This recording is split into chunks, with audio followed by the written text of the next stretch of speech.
For instance, let's look at Acts, the 17th chapter, the 28th verse. What does Apostle Paul do? Paul cites heathen Greek poets for some of his arguments. It says, for in him we live and move and have our being, as certain also of your own poets have said, for we are also his offspring. So now he is citing heathen Greek poets. So if you're going to say that just because Jude cited the book of Enoch, well, now we're going to have to open the floodgates, include things like the Odyssey, Homer's Iliad. There's going to be a lot of things that you'll have to consider that are contrary to Scripture. Let's look at 2 Timothy, the 3rd chapter and the 8th verse, where Apostle Paul talks about Jannes and Jambres, who withstood Moses. Now, you can look from Genesis to Revelation, and you're going to find that this is the only citation of those two names.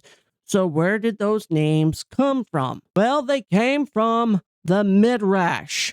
Jannes and Jambres is said to have performed magical feats for Pharaoh, as it is written, and the magicians of Egypt in like manner with their arts. In Exodus, the 7th chapter, the 22nd verse. So Apostle Paul is citing something that you find in a Midrash. Midrash is common among rabbis. Now, you have to understand, Paul was traditionally trained by Gamaliel. Gamaliel was his teacher, and Paul would have been taught all the Jewish fairy tales.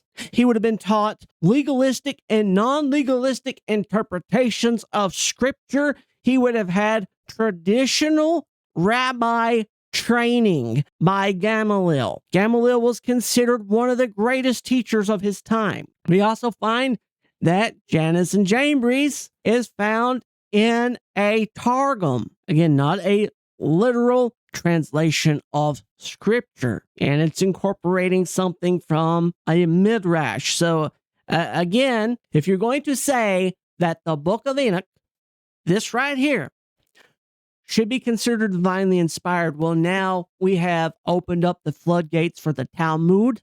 We have opened up the floodgates for Greek poetry, heathen poetry from a different religion entirely. Do you see how all of a sudden that argument just sort of falls apart and doesn't sound so great?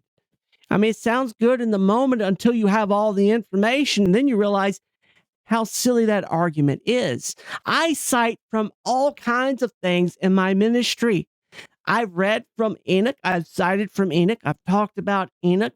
I have the book of Jasher. I have all kinds of apocryphal and pseudepigraphal writings and things that I cite from. I've cited from the Mishnah in church. I've cited from the Talmud in church. I have cited from a lot of different sources. I've cited from Josephus. I've cited from a lot of things that I do not consider divinely inspired, but I use those things when constructing an argument or trying to make a message or point.